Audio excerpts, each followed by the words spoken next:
Hello and welcome to the FocusHoops WNBA Show. It is episode 6 and it is entitled A Day of Reflection. Why? Because that is what the WNBA is taking today in solidarity with Black people all across America and the wider world. We're going to get into all that in just a moment, talking about why we're here, how we're here, and what we can make of it going forward. But first, of course, I just want to talk about the fantastic charity, once again, of our friend, our amazing commentator, Ashley Smith. She is raising money as part of her role with the is the Miss Caribbean UK finalist. She's representing the beautiful island of the country of the Cayman Islands. She is raising money as part of her campaign for the Perfect Day Foundation charity. This initiative will support female netball players in Zambia and aims to address key challenges by teaching girls and young women new skills in order for them to create sellable products made from African wax print material, as well as educate them in the process of running their own small business to help fund their school fees, provide family support, amongst other necessities. We've got a link to the charity in the video description. We're going to pop one in the comments as well and make sure, it's on the screen right now. So justgiving.com/fundraising/Ashley Smith 5. It's an amazing thing that Ash is doing as part of her role as the Miss Caribbean UK finalist. Again, I speak about it every week. I'm going to speak briefly now. The emancipation of women is so, so, so important. It's vital for everybody, for women all over the world, and for all of us as humankind. So check out her foundation, or check out the charity, check out the link and donate if you can. Okay, so with me tonight to discuss the current events in the WNBA, I'm very happy to be joined by Kaz Bullock, Michael Hansen-Morris, and Ishmael Fontaine. So good evening, everybody. Kaz, how are you? Hi, I'm all right, thank you. Good. Mikey, how are we coping? Yeah, good. Obviously, last night was a busy night, but I think probably a much-needed one as well, so I'm sure we'll get into it. And Mr. Fontaine, how are you doing? I'm okay. All right, so Mikey, do you want to just talk us through the events of last night, what unfolded, and again, why are we here reflecting today? I suppose it started back on Sunday or Monday with the shooting of, I've forgotten his first name, Justin Blake? Jacob Blake, that's the one. And then obviously sort of teams have decided to take action through. I think it's started with the Detroit Lions in the NFL not practicing on Tuesday.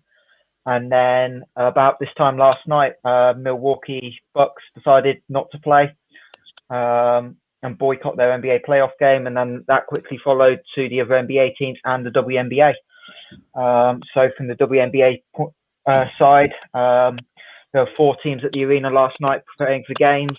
There was an extensive meeting on court, which says a lot about how close the teams are, that they could just quickly get players together, have a discussion.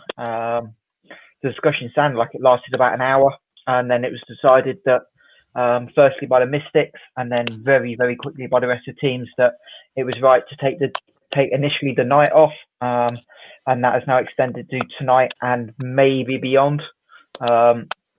Today being a day of reflection for what's happened. But it was really striking scenes from the WNBA side, at least.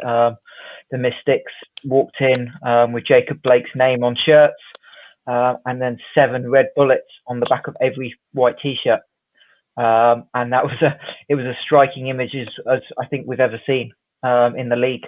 And it was a real show of solidarity and strength by the Mystics. And obviously the league came together to surround it, and ended with a candle ceremony somewhere on campus last night with all players, coaches, everyone in the wobble all together. Kaz, is there anything that we've missed so far in our brief recap of why we're here right now? Yeah, I mean, I think Mikey's covered the majority of it there. Just to say that we had a statement read out by Elizabeth Williams from the Atlanta Dream, explaining their actions, why they were doing what they want to do. And then we had a very powerful interview with Ariel Atkins and the Mystics and Holly Rowe at the end of it, where Ariel Atkins was explaining again, why they're doing this, why they're taking these actions, what they're trying to achieve, and just the challenges that they face as women, as Black women. When they step off the court, as she said, they don't stop being Black. They face the same issues as everyone else off the court, and they're drawing attention to that. And they were two very powerful statements, and I'd urge everyone to go and listen to them. Absolutely. In particular, for my mind, Ariel Atkins' interview was incredibly powerful. It was one of the most beautiful things, obviously, but most painful things I've heard possibly ever. The WNBA is a wonderful league. I think we all agree. And what they've done is incredibly brave. And it's a beautiful thing. So that brings us to, I'm going to bring Ish into the conversation now. Ish, this isn't the first time you and I have been having this conversation, not even in the last couple of days. But do you want to just talk a little bit about what last night meant? I think it was important for everyone to understand that these things affects your health. They affect your community immensely. These kind of shootings, these kind of police acts, these kind of political acts, they change the way you raise your kids. They change your relationship with law enforcement. They change the way you think the world sees you, regardless of how much money you have, because time and time again we're shown that the money doesn't mean anything. Your social status don't mean anything. Right now, it's the color of your skin. And now it's getting to a point where you're dealing with a generation of people who know their history, me included, and they're not standing for this no more, man. They're not standing for this. I think the boycott was warranted. I think it had to happen. I don't want it to continue. I don't want it to continue. I want these women and these men to carry on playing. I need them to carry on playing because they are saying things that we would never have heard them say if they wasn't playing. We would have never heard Ariel Atkins speak those words yesterday if she was not playing.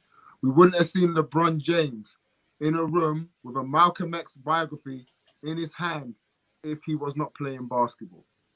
That is very, very important, especially in the day and age that we have people justifying a 17-year-old killing people because he believes that they're keeping people safe from protesters who are protesting something that is wrong in the first place.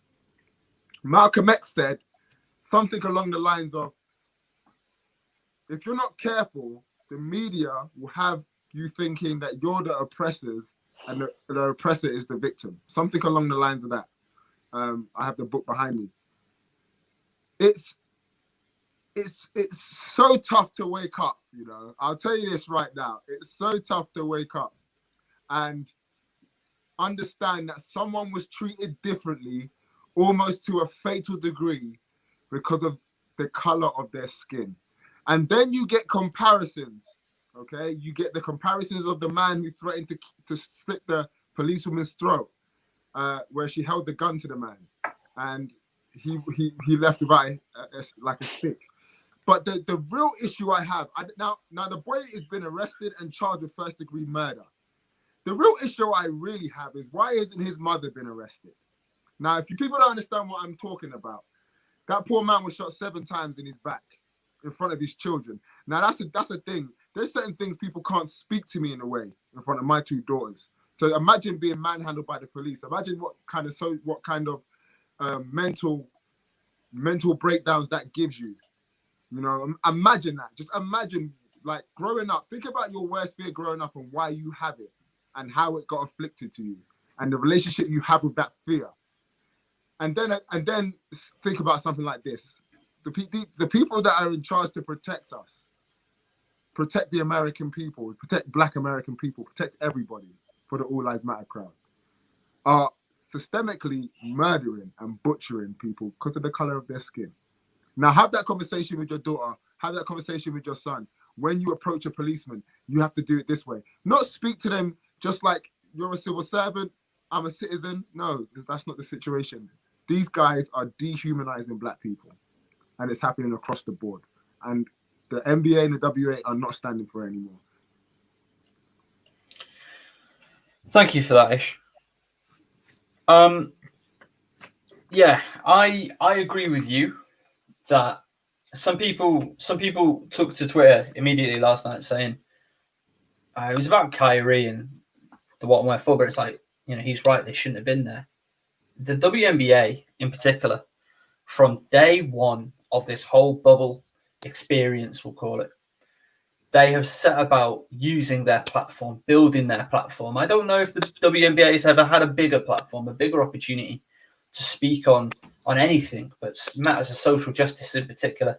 And I've just seen a tweet from Nikias NBA. I hope I've said his name correctly.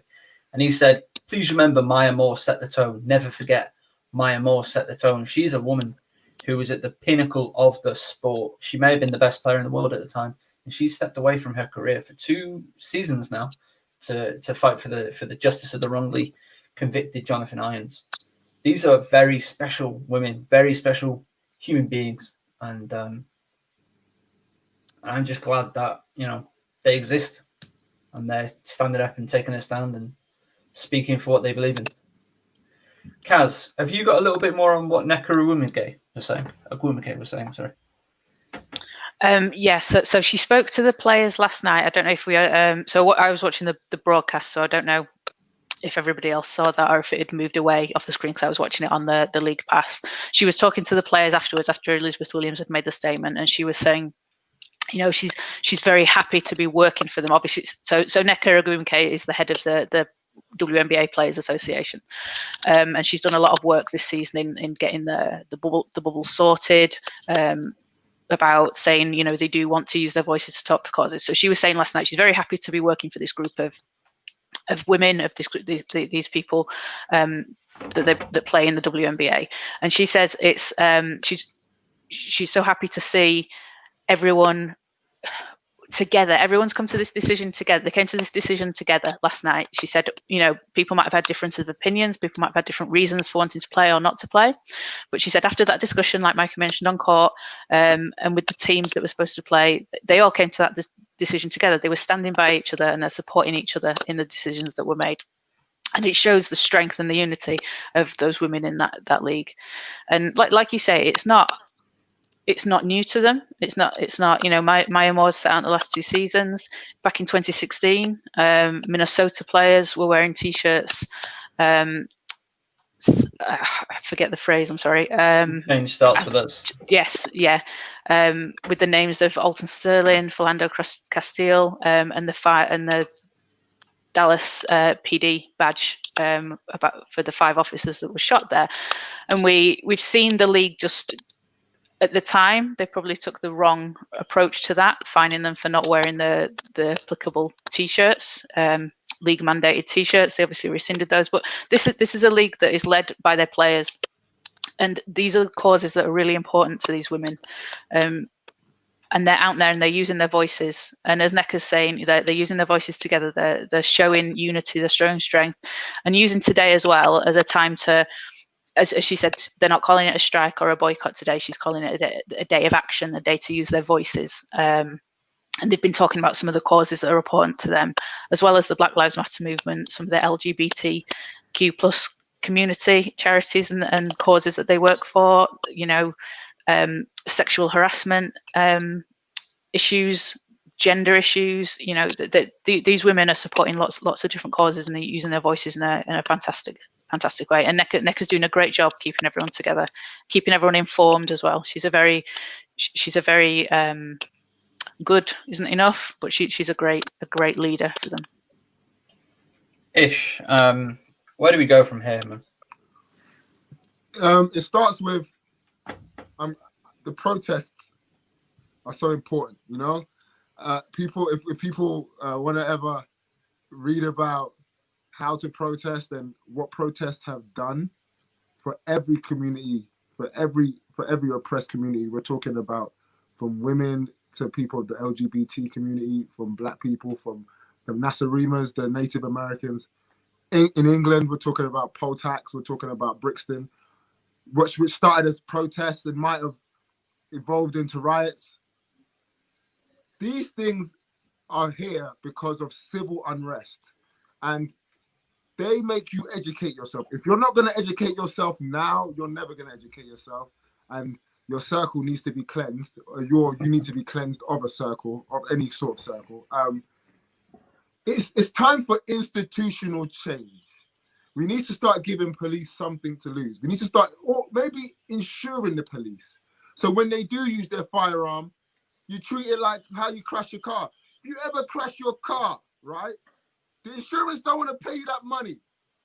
They're trying to figure out whichever kind of way to make sure that you're responsible for that money.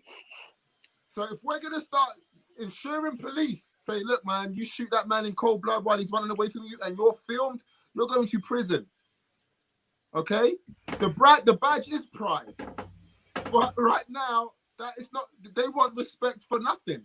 And historically, racist institution, the police force is. I don't care how much Black people become policemen. I don't care. And it never made me think, oh, well, they've got a Black guy there, so it's not historically racist. Oh, Boris Johnson, he has a Black man in his cabinet. He's not racist.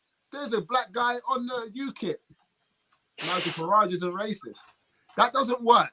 That's not how this works. We're not doing the token thing. And at the end of the day, a lot of these policemen, they're just in fear. And the worst person to give a gun is a scared person. The worst person, okay? In every country, I've lived in countries where police carry guns. In Germany, the police carry guns, man. They shot one guy in the leg who was sitting down naked with a knife cutting himself. That's the last time they shot somebody. I mean, but in the leg. The police say they're in trouble and they're worried about stopping a guy, and they shoot him 7 times in the back and paralyze him. But then a 17-year-old kid, crosses state lines with an AR-15, and before he kills somebody, the police give him water and quench his thirst before he shoots a man point blank in the head with a semi-automatic rifle. Then he gets to go home and have a rest before the police pick him up. What do you want me to, I can't, what can I do? I mean, I sit there and I say, there's a man who's unarmed with his kids in the car, stopping a fight, allegedly, and you think he's going to go to the car, pick up a weapon with his kids in the car, and put them in the line of fire to fire at you. That's what you think is going to happen. What do you think the kid with the AR-15 was going to do? He's 17. He shouldn't be carrying a gun. His mother needs to get arrested. How did she get to drive him? She's an accessory to murder. How? A guy lost his arm. 2 people lost their lives. How is that? How can we sit here and have a conversation about is this racist? Is this the new? We're talking about hue and cry, guys. And if we don't know what the hue and cry was, the hue and cry was prior to the police force. The hue and cry was capital law. Someone said I'm in trouble. People came running with weapons. That's what the hue and cry was. That's the bit. I'm gonna just quickly before we come to Mikey, just the people's reaction to these injustices is baffling to me. How can you consider these capital offences, which is what Ish has just spoken about there? American police, British police, though, they don't shoot people on the same scale, that's for sure. And if a police officer does fire their weapon over here, that's a big investigation. But we don't have summary executions in these civilized countries. It shouldn't happen. It's a disgrace. It's disgusting. And I completely agree with you, Ish. Michael, you and I, and Ish, actually, for that matter, we are all involved in education. Education in your two cases of your players, in my case of young people. What are we going to be talking to our young people that are in our charge about these matters? I mean, there's no right answer here, and I think that's kind of a consensus, because it is so, like, as individuals, there's very little we can do. Now we can talk about these things, and we'll continue to do that here and in other platforms, but we're talking about some of the most powerful people in the world. Not in terms of government, but if you take a LeBron James, for example, everyone is behind these movements. Nothing's really still happened, as far as I'm aware, with the George Floyd murder. Nothing has happened with the Breonna Taylor murder, and that's before these two most recent incidents. So this thing, it's not like it's a one-off. It's not like it's there doesn't seem to be a quick solution. And obviously, in America's case, the election is November, but it's not also right just to wait for November, and that's what these players are trying to say. And in a way, it's not a lot you can do, especially from this side of the country. Like right now, there are issues in Britain. Don't take me wrong. It's not like this is only happening in the US. It's more than the US issue, for sure. But it's just about educating when you feel able and in a position to educate, because not everyone knows the same. I don't have the same experience as Ish. Yeah, I just don't. So the people that are, when they feel comfortable and they feel like they're in a position to be able to educate others, then do so. And if you don't, keep listening, keep finding out more, and then start spreading that. That's the only way you can go about it, because everyone has different individual experiences, and some of us have no experience in this. So I'm not more qualified to talk about this than Ish, but it doesn't mean that if I learn something, I'm not in a position to help spread that message and do that. And that's all we can do, I think, right now. Yeah, I was thinking about this all day, actually, because I knew it would be at least us three on the panel with Ish and maybe some others. And I recognize that we're not exactly the most diverse group of people, us three. But I do know that we're all allies and we all support this message of equality and equal rights and equal justice, and the even-handedness that Ishmael, you have clearly outlined, as have these players, that isn't the case. And we've seen a stark example of that the last few days. WNBA, their statement, I just want to read it out. As the WNBA players continue discussions and reflection on recent events, the WNBA announces that the 3 scheduled games for this evening have been postponed. Information regarding reschedule of yesterday and today's games will be provided when available. So that was just official confirmation of the league. And also we had these quite powerful images. This was yesterday evening when the games were called off, with the Mystics players in their Jacob Blake jerseys or T-shirts with the 7 gunshot wounds in the back. And then all of the players, all 140 some players, united today, present before the media. I don't really know where to go from there, to be honest, because like I said at the start, myself and Ish, we were in a 2-hour-long podcast talking about Black Lives Matter and the racial injustices that players in this country and people in this country and in America have faced and continue to face. It's not a conversation that's going away. As much as people want to pretend or want to make it go away, it isn't. Not when we've got people like Ishmael Fontaine speaking it and keeping up the good fight. Ish, just when you see these images of the players united, just what does that make you feel? It's inspiring, and this is part of the reason why we need them on the court, because you're going to war, man. And I make no bones about this. When it comes to basketball, it's war. I tell you that right now. I'm going to war. But this is bigger than basketball, and this requires something else. But these images don't happen if they don't play. And I want people to understand this right now. People say LeBron James and them guys should boycott the league. LeBron James built a school for underprivileged black kids in his area while he was playing. He built a school.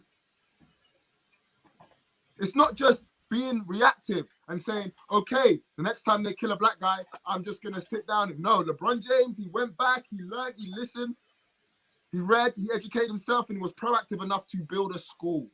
I promise it's cool. He also understands systemic racism to the point of in higher education in America. So he provides scholarships. And this is being proactive. And you don't have that. And that doesn't get the awareness if he ain't jumping, if he ain't running. Now, I understand on the flip side of that coin, there's people that don't want to hear about racism and listen to LeBron James talk about racism. They just want to see him sharp and dribble. Even when he's dribbling now, they don't work. It says Black Lives Matter on all these teammates' shirts. It says Black Lives Matter on the floor. It says Breonna Taylor on every single WNBA player's shirt. I spoke to Shay about wearing that Breonna Taylor on her shirt.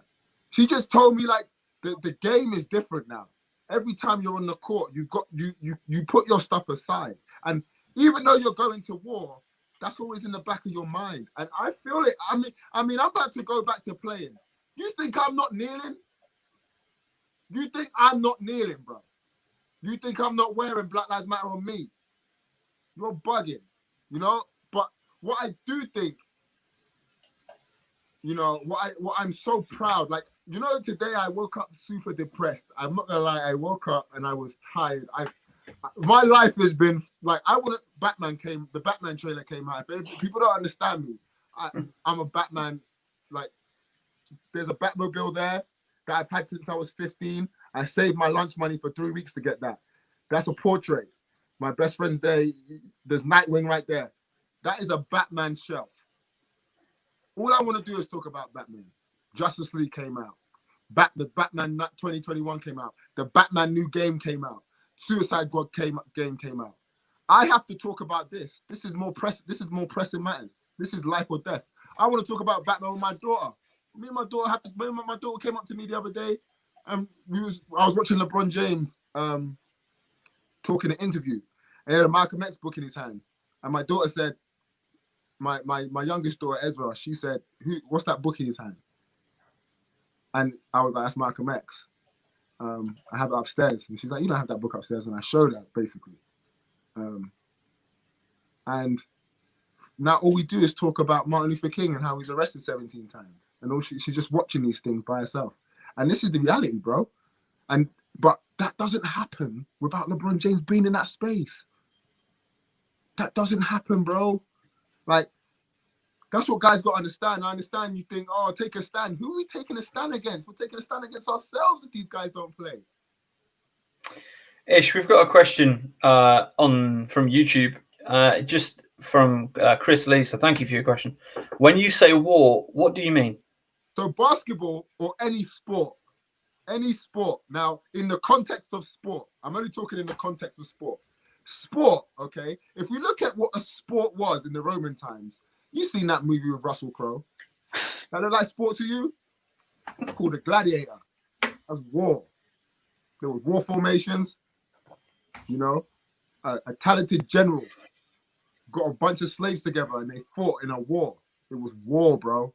That's how I see basketball. I gotta do 94 feet because that ball belongs to me. And whoever dominates that ball wins. So defense is more important to me. I'm like a Spartan though. You ever watch Spartans and they had their tortoise? That's what I mean. I'm not talking about in the context of race. I'm talking about in the context of this game, it's war. As soon as that ball goes up, it's war. But outside of that war game, there's a bigger pressing matter right now. We're dealing with racism. In England, I just had to listen to this guy, Nigel Farage, tell an educated black academic that Black Lives Matter is an extremist group now. So now we've got the victims of systemic racism being the oppressors. This guy comes on TV every day, and ITV are disgusted for giving him a platform to spew garbage and not give a disclaimer to say this is his opinion. To call a man an extremist because he states facts is crazy. It's crazy. But this is what we have. Now, you got to understand something. That boy shoots them people, them police shoot them people. There's no NBA, but Fox News can say it's justified. He was resisting arrest. Who am I going to educate myself from now? Who's going to show me the way? Nobody. There is no Atkins speech. In the NBA, none of those speeches happened. Malcolm X is dead. They shot him. Martin Luther King is dead. Marcus Garvey is dead. Frederick Douglass is dead. We don't have anyone. This is the way we have to do it now. So people need to keep that in mind. Yes, you can go back and read books. I've gone back and read books. I have. But when your role model stands up, your role model who can dunk and jump and pass and go left and shoot floaters and shoot threes and has a sense of style, when they can go up and say, you know what, this is wrong, it builds a question in your heart. What am I going to do now? That's the point. What is your team, the Worthing Thunder? What are they doing for next year? Well, Worthing Thunder, I haven't been announced yet, but you can spoil that. Worthing Thunder. Sorry, did I say I meant your potential next team that you have played for in the past? We have specialized jerseys. Zaire Taylor has a vision that not only can he honor Eric Garner, we can honor a bunch of people, including people who lost their lives in Britain at the hands of the police. And I'm gonna educate, man.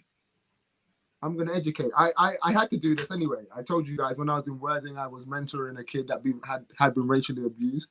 I spoke to him how to deal with it. But I'm gonna do it on a larger scale. Secretly talking to people in Basketball England about systemic change with players that don't play on my team. I'm speaking to players from the Mystics, players from the Solic Kestrels, would you believe?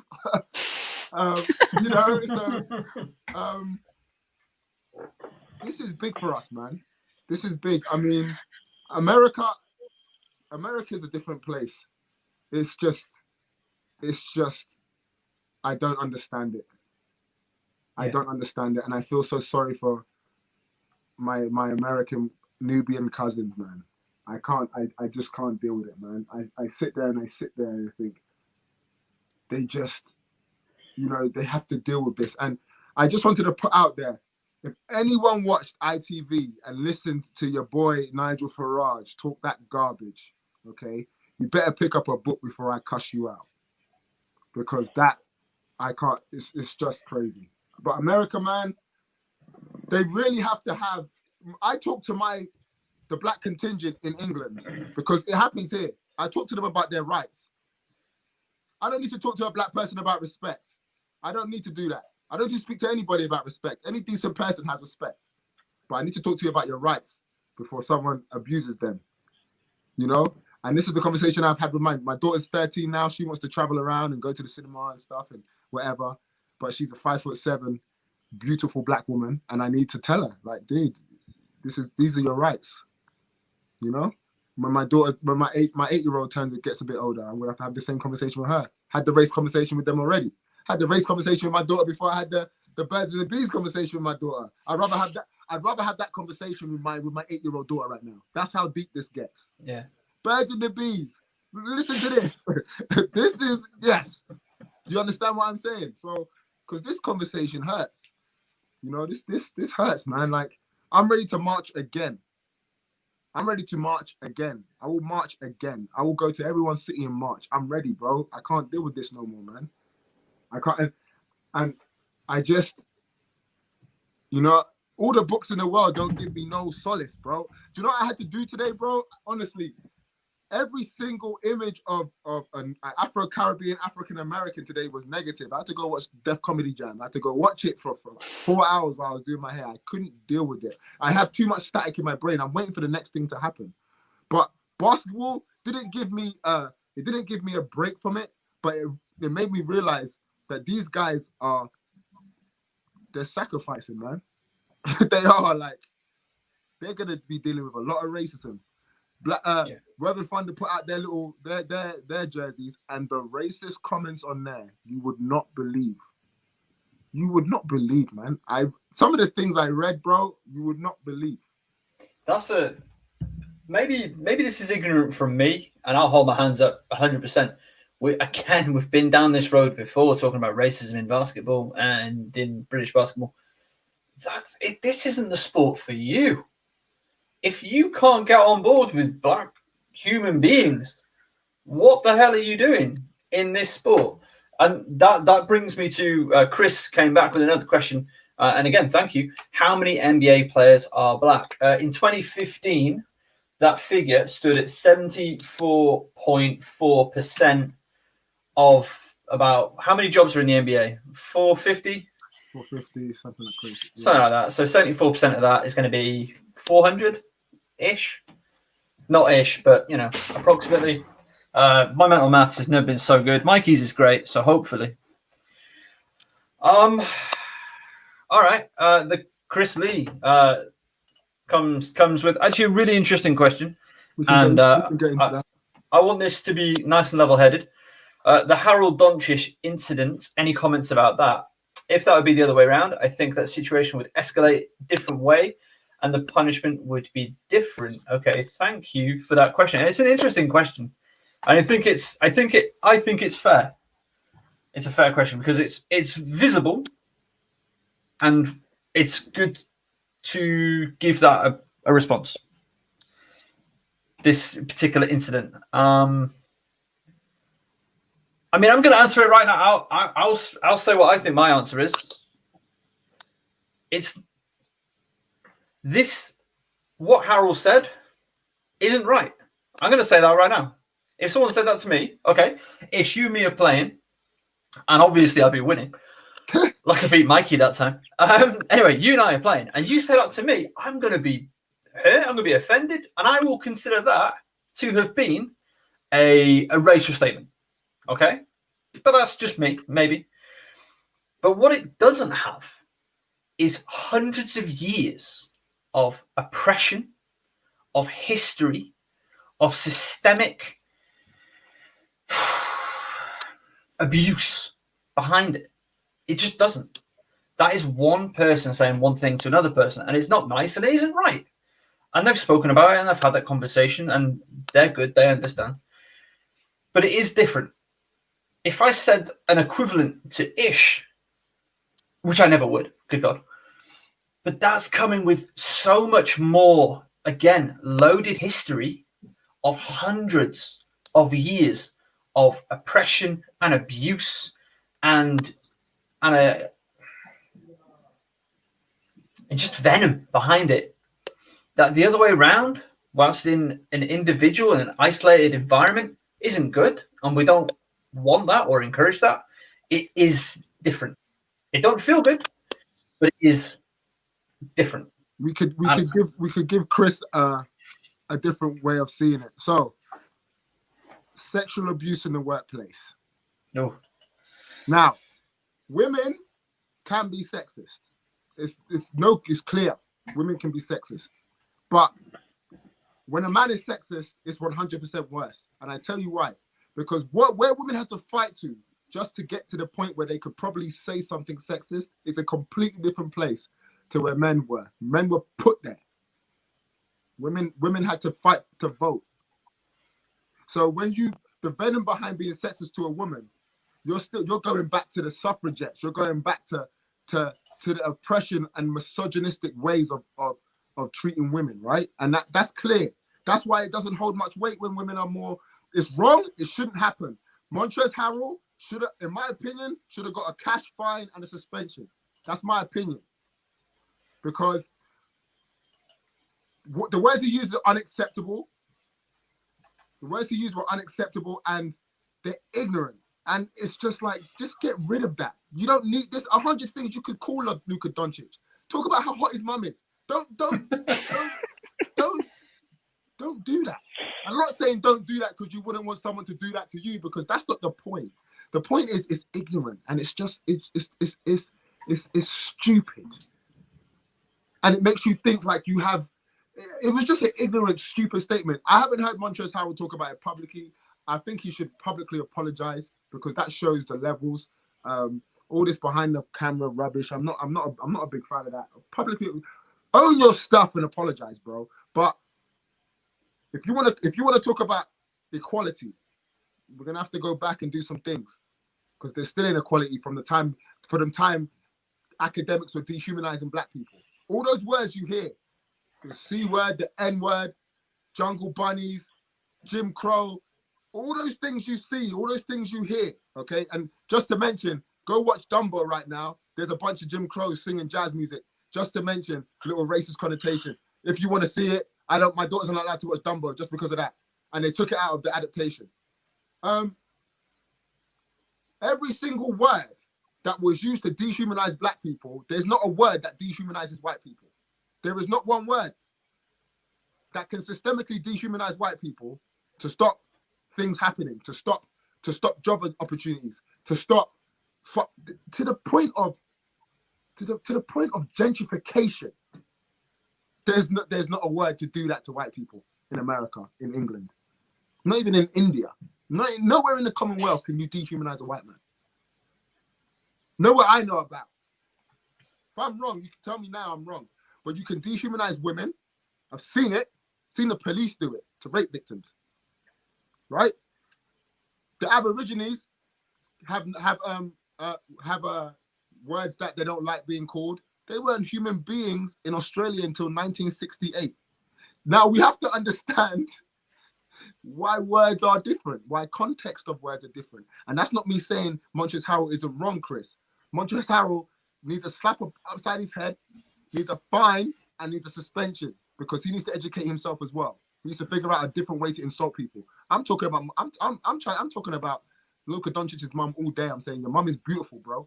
Like if I dunk on you, I get to take her on a date. Something like that, along the lines where Luka Doncic himself can be angry, but you don't anger a community of people. Now that's the point, okay? And people are right to be upset, but we're not going to say it's the same. We're not doing that. Yeah. And again, I mean, oh, go on, Mikey, go on. I mean, it's a scale of things. Like we can talk about, well, obviously need to get rid of racism, but right now the big issue is, okay, we can have a discussion about words being said, but until we get people not being shot because they're a certain skin color, we've got trying to fix people talking about words. Yeah, it's important, but it's so low down on the scale. Like for me, like you've just got so many other things that kind of, before you can get rid of words, you've got to fix the shootings. You've got to fix other things for it to filter down. And we're just so far away from, and like equality is a huge thing. Like if you go read some tweets, if you go read comment sections when ESPN or SportsCenter write an article about the NBA, you don't see certain comments. You go see it about the WNBA, oh, there's comments on there. Right. Comments about them, they shouldn't be playing and all this stuff. And that's the same thing that these WNBA players have gone through. So they're dealing with it on so many more fronts than just race, it's gender, it's other things. And it's just so far behind, and it's why this group is so inspiring, because they are literally just stepping up and going, we don't care what's coming next for us, we're just going to deal with this situation that the best that we can with what we've got. And they know there's not a right answer or a right way of dealing with it, because if they would have already done it.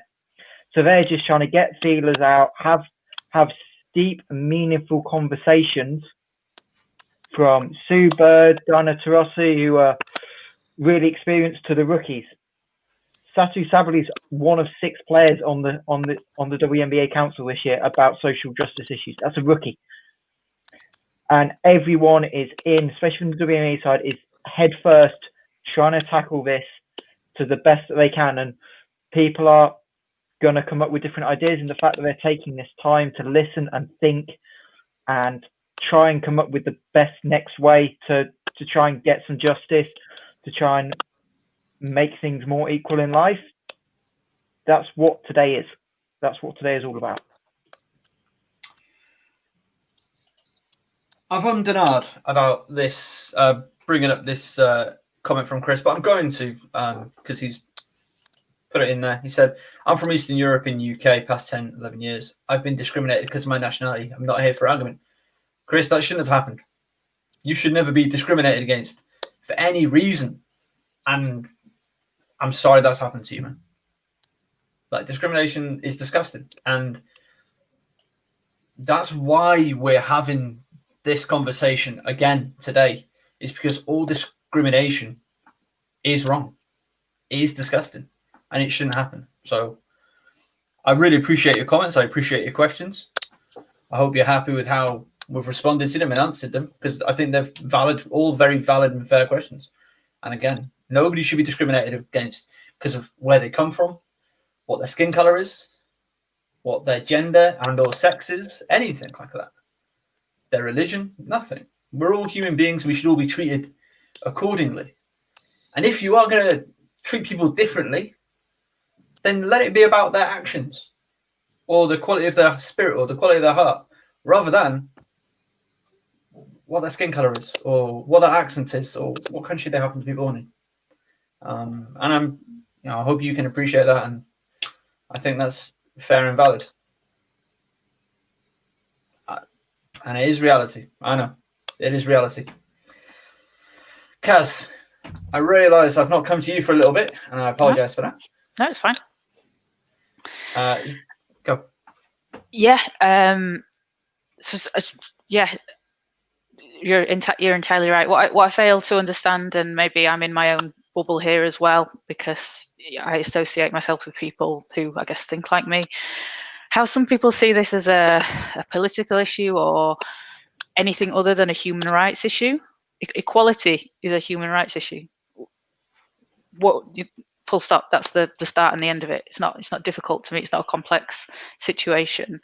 There should be no group of people, regardless of, as you say, their race, the sex, the gender, the religion, that are not given the same opportunities or anything as someone else because of who they are. It's madness to me. And what we have to think of as well is think about what the women last night were giving up to make a stand for what they believe and how much they believe in these issues and these causes. So we know LeBron and some of the NBA players that played millions of dollars, but these women have been fighting for equal pay or pay of an equal value for what they're owed in the league. We know they're not paid anything. A few years ago, rookies were on 40 grand. And they've been fighting to get airtime as well on the TV channels, which they've got this season. But they said yesterday, yeah, we could lose money, we could lose the TV time, but this is important. This is something that needs to go out there. This is a message that we need to get out there. And they're putting that on the line. Probably no disrespect at all to any of the NBA players, but probably, they're probably more. They have more to lose probably than the men's league. We know the WNBA doesn't make quite as much money. So massive respect to them for doing that. And, these issues, the people that are saying, oh, as you say, shut up and dribble. I want to watch LeBron win a championship for me. I want to watch him score points, but I don't care what happens to him off the court. Why should I support him off the court? That's nonsense. If you can cheer for someone on a team, we all know how important sports is, and the emotions and time, money, everything that's invested in it. If you're going to cheer for LeBron and he's on your team, you've got to support him off the court as well. He, as a human being, as another person, have some empathy for what his life is, what he has to go through. And we've seen, these are things that affect people. So Tiara Ruffin-Pratt, her cousin was killed by the police on the day she signed a contract with the Washington Mystics. The police officer was sentenced to 6 years for manslaughter. We've seen what happened to Sterling Brown in Milwaukee, to Thabo Sefalusha while he was playing for Atlanta, to LeBron's home in LA. You know, these players don't just come off the court and are immune to these to racism and to these issues. They're dealing with them on a daily basis, and for them to be making these statements and to be drawing attention and drawing awareness to it, you know, some of the backlash they get is just unfathomable to me. But if some of the, you know, the Black Lives Matter statement on the court, the names on the jerseys, the in the ad breaks, the WNBA, they're doing the Say Your Name campaign. Every week is dedicated to a different woman that's been the victim of police brutality or racial violence. And there's been named, you know, we all know Sandra Bland, Breonna Taylor, sadly, but there's names as well that I've heard on a week-by-week basis that I don't recognize that name. You go up, you go read about it, you go and educate yourself about it, and you're horrified as you are with every single name that you see. And if it's that kind of awareness that is so important that they're bringing to it, you know, and maybe some of it is preaching to the converted, but there's got to be some people that they're reaching that are understanding and that are realizing the scale of the issues and the scale of the problem. And if it takes that awareness and that education, then, you know, that's what needs to happen. It's an awareness issue and it's an education issue. No one's born racist.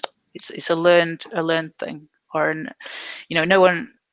It's come from somewhere.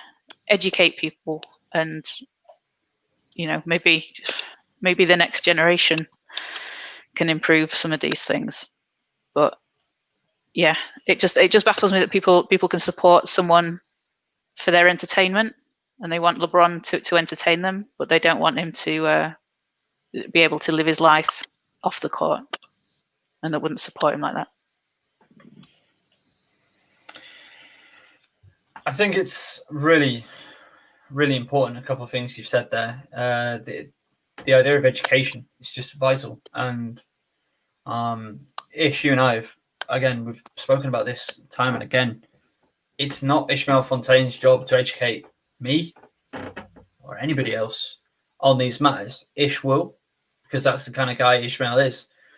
But it's on us. It's on me as a white guy. It's on Mikey as a white guy. It's on Kaz as a white guyette to go and educate ourselves on what's going on right now, why it's historically significant and important, and have the onus on us. Because somebody was asking, it was probably Will Reed of the Northamptonshire Titans asking, is slavery white history? Is it black history? Or is it just history? And the answer is, it's history. Well, for me, the answer is, it's history. It's everybody's history. It was something done by white people, inflicted upon black people. And we need to learn that and understand that and appreciate the context around issues today that have directly or indirectly stemmed from that. And tell me if I'm wrong. Anybody here, tell me if I'm speaking out my hat right now. But I think, you know, that's on everybody to become more educated on these matters. I mean, Ishmael, yourself, you said yourself that you've become more educated down the years on everything that these conversations encompass. I have. I mean, I read Malcolm X's book when I was 15. My brother read it first, obviously. My brother, he is. If you speak to my brother's me on steroids when it comes to this thing. My brother has a photographic memory. He can give you dates and times and names way quicker than I can. But what's ironic, and I want to say this, just to change tact, Britain talk, a lot of the All Lives Matter crowd talk about statues and how we shouldn't erase our history, but they're also against teaching colonial history. And I just sit there and I think, you're crazy. It would really help your cause if you taught this history. It would really help your cause, wouldn't it? Nigel Farage again. I have to talk about Nigel Farage again. Why? This is a nice place, Ish. I mean, he spoke yesterday about you want to erase Britain's history. Actually, no. Quite the opposite, Nigel. We want it to be right and correct. And he said the abolition of slavery was because of white people, because of the British, actually. He said, we stopped all the Europeans stealing black people. What? Excuse me, dude? after how many dead people?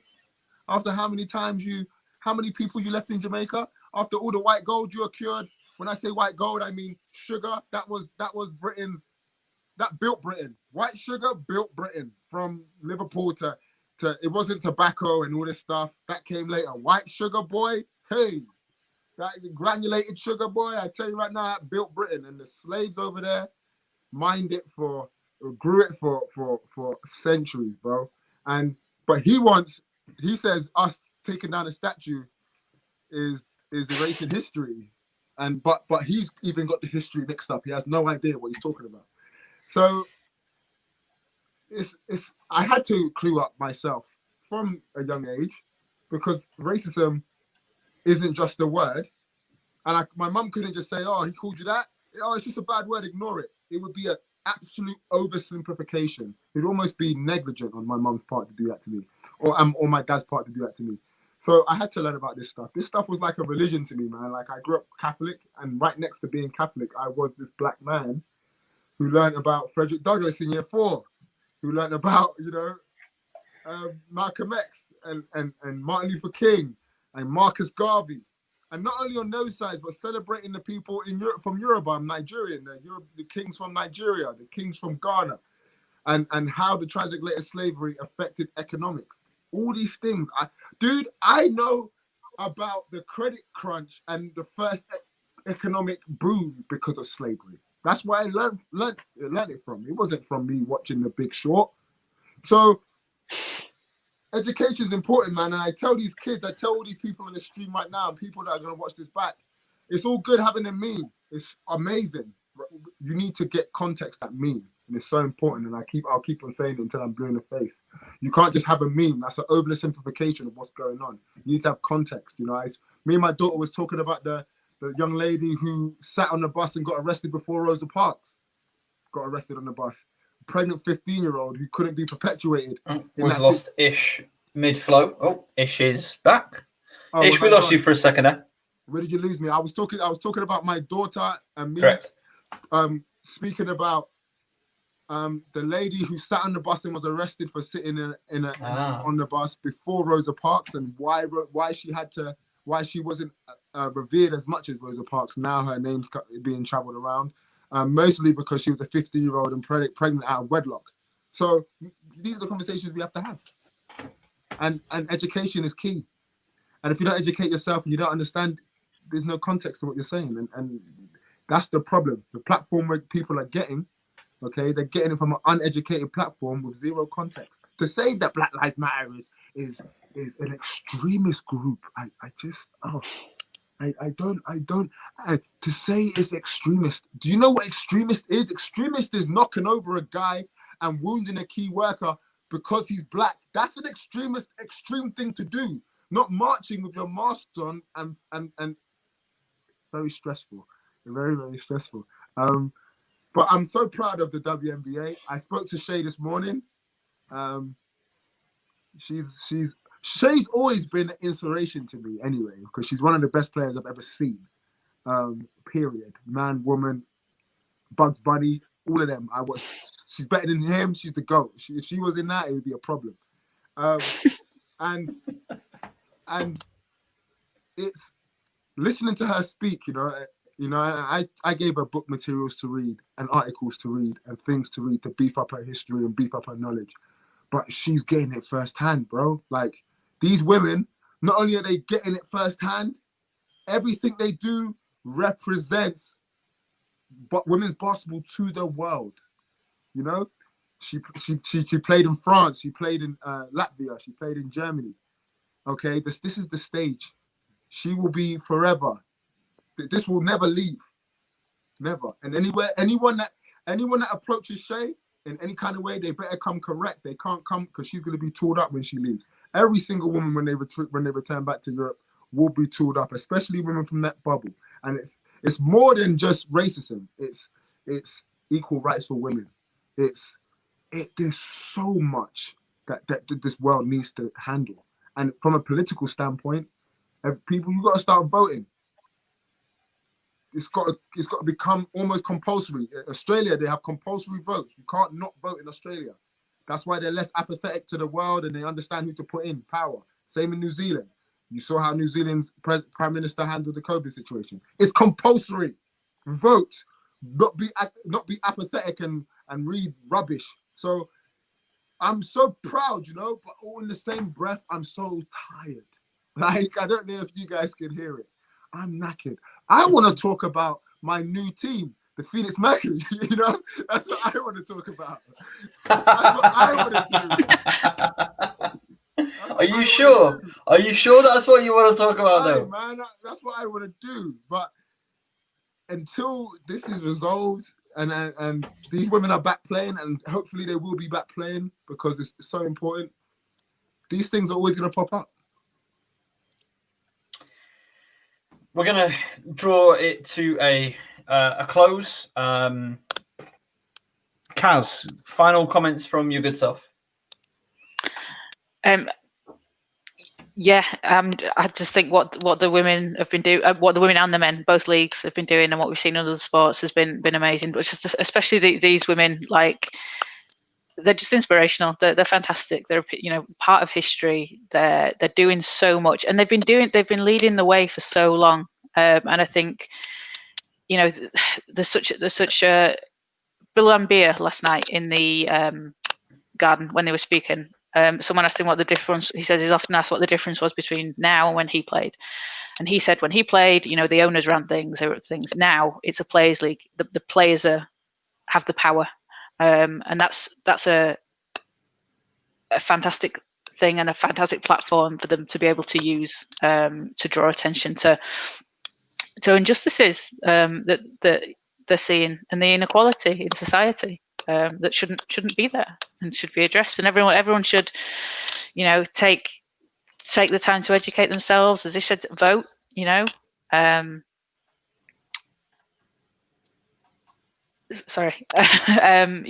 Educate yourselves, vote. It's important. And sometimes people think, in this country and in the States as well, people think of, oh, my vote's what's my vote going to do, because they look at it on a national level. Voting in your communities and making change in your communities as well can start on a local level. Get involved and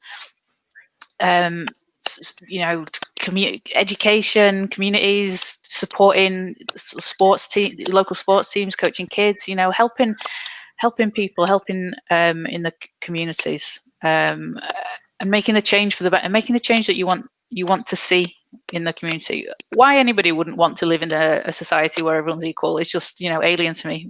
Why would you not? Why would people not want to appreciate the diversity and the beauty of different cultures and different opinions, different places? I've got a friend who's from the Congo. She tells me amazing stories about some of the traditions and things that they have there, and parts of their families and things. And I love listening to things like that. I love learning about things like that, and it enriches my life. Listening to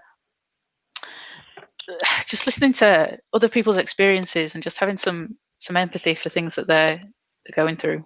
It's just,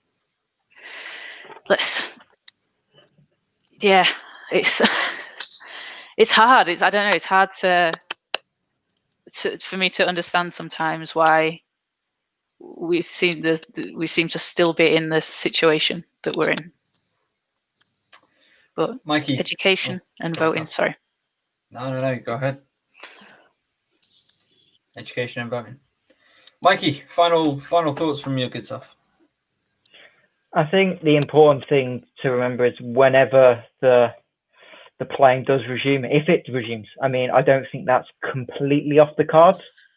I think it's more likely than not they probably will resume, but if they decide not to, we know why. But even when they do, that this message will be continued to be fought while they're playing on a tough schedule, and they've done that all year, and they'll continue to do that. And we're probably, I this is a guess what they might do. We're going to probably see some things we've never seen before, before or after a game. I know there was some speculation before they decided to cancel last night of stopping every 7 minutes for the 7 gunshots. And these things need to be not just done by the players, but they need to be shown by the media more. We've kind of lost the input that there was at the start of the season. The first weekend of the season, we'll all remember, we pretty much saw every team walk off the floor before the anthem. We saw the turning of the jerseys to face away, to show Breonna Taylor's name. We don't see that anymore. And I think the players need to continue to do what they can to put pressure on the media to show how they are protesting, because we don't want to lose that, because they are doing the right thing. They are trying to have an impact. That's not just in the WNBA side, but it's in the NBA side. And that's why there seems to be talks between both camps. There seems to be some discussion across bubbles of trying to come up with a collective from a NBA, WNBA basketball standpoint. And they need media, bigger companies. Under Armour have just put out a statement while the show's been on about it. There needs to be that pressure to put on higher people with more influence to continue to show this, continue to fight. And hopefully that's what these players will achieve, because they're doing something that they don't have to do. They're putting themselves out there, but they're also sending a message that is being received by everyone. I mean, you just look at the impact of last night across both bubbles of what happened, not just on the court, but Kenny Smith walking off the NBA T-on-T set, and that the impact that has continues to get those messages out. So we just need people to keep pushing the players' message out there, and that is stuff like voting, education, and whatever else they decide to come up with. Thank you, Mikey. We've had 2 comments from Justine. I hope I've said your name correctly. I believe I'm the friend from the Congo. Coronel. And great points all. So appreciate your feedback. Thank you very much.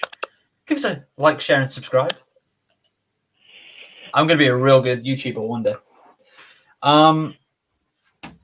Before I let Mr. Fontaine play us out with his classic hit of Get the Vimto and Cleanse Your Circle, I'd like to remind you to check out the Perfect Day Foundation, the Just Giving page from our friend Ashley Smith, the excellent FocusHoops WNBA commentator.